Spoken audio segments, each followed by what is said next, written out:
Alright guys, welcome to another beer review, and I haven't actually had an American craft beer reviewed on the channel for quite a while, as of recording this video that is, because you never know when I will upload this. But this is from a beer that I tried once last year, and I really enjoyed it. It's a beer that I think everyone's at least tried it, and it's relatively easy to get hold of now. I picked my bottle up from Marks and Spencer's for a really good price actually.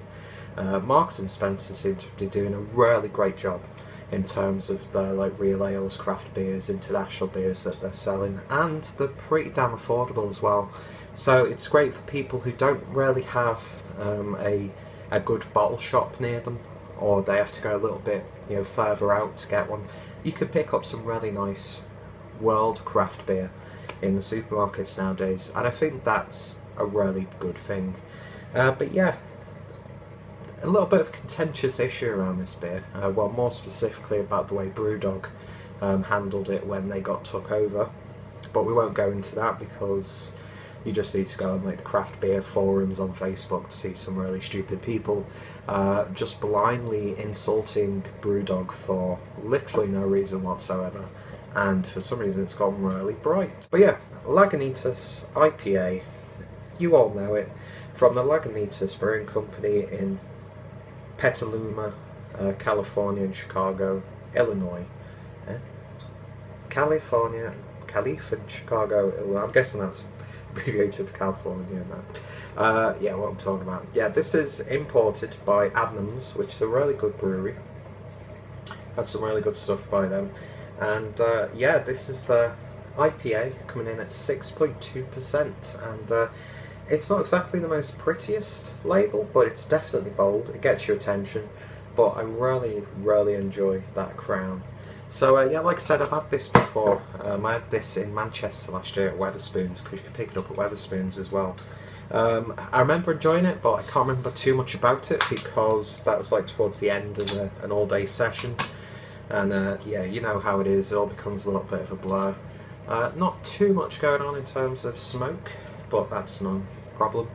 But yeah, let's get the beer poured. Pouring it into my nice teku glass, because I still really enjoy Brewdog.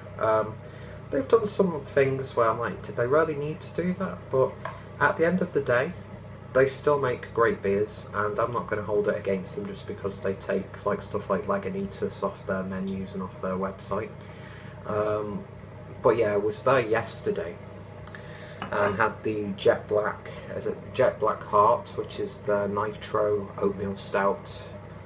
Oh my god, one of the best Brewdog beers I've ever had. I was drinking it like you probably shouldn't do, it's just going down so nice. But yeah, anyway, we're not here to talk about Brewdog, we're here for this, and this is what the beer looks like in the glass.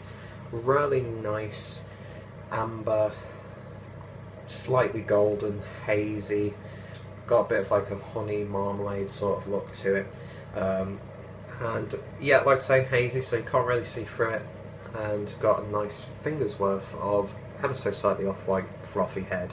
And yeah, beers always seem to look good in teku glasses, but this one really does. So yeah, let's see if it smells as good as it looks. Really not picking up anything at all on the aroma. Maybe some very slight sweet notes, slightly fruity. You are picking up that hop very slightly. Yeah, there's really not too much going on in this bottle, to be honest. You really have to get in there to try and get a little bit of an aroma, and I've not really give it that much head actually, so that's not really getting in the way. But you swirl it around a little bit and you are getting those citrusy sort of flavours, like the grapefruit, that sort of thing. And you do pick up those hops. As it's settling down, the smell is coming up, and I don't know why this keeps going really bright, making me look even whiter than I already am. But yeah, so on this sniff, really not too much to write home about, to be honest, but at the same time it's better than it smelling awful, I suppose. But anyway, let's give it a taste. Cheers.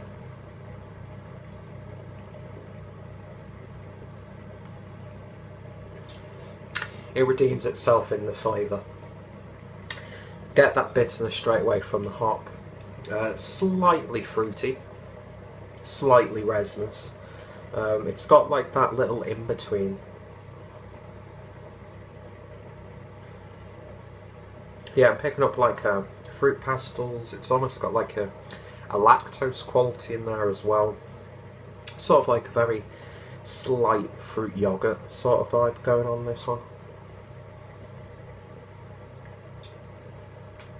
But yeah, if you want a good quality, you know, just dependable American IPA, then this is the perfect one. It's not a flavour explosion, it's not the most beautiful smelling beer in the world. There's really not too much going on, but what is there is nice. And this is, even though it's a 6.2% beer, very nicely balanced, nice and light, not too heavy. You are picking up that slight malty character, but it's not too much. And this is, it's, dare I say, it's like crisp and refreshing, and I could definitely see why a place like Wetherspoons would have this one when you've got like your mixed grill or your beer and a burger. It's the perfect beer where it's not taking away anything from the flavour of the food that you're eating, if you get what I mean. It's not going to get in the way, it's not going to take you out of that meal, it's going to complement it perfectly because it's not got the most going for it, to be honest. But what is there is high quality, and yeah, it's a really good beer. It just could be a little bit more flavoursome, it could have a little bit more hop character to it maybe. I'm just being a little bit picky there, but yeah, I remember enjoying it on the night a lot more than I'm enjoying it now. But I'm not, you know, not enjoying it. It's a good beer, but it could just have a tiny bit more, and I don't think the recipe has changed since they've been taken over. I could be wrong, they could have completely changed it, but I think from what I've heard they've been like left alone to do their thing, and they've just got better distribution. And yeah, it's gone really dark. This video is an epic fail already.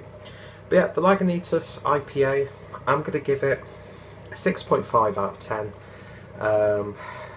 It's a good session beer, even though it's 6.2%. Goes well with a meal. I'm going to have a roast dinner, it'd be perfect with that, but it's great to drink on its own if you just want a casual, couple of IPAs. And if you're getting into the American stuff, this is probably really good. This would go well following like Sierra Nevada's Pale Ale.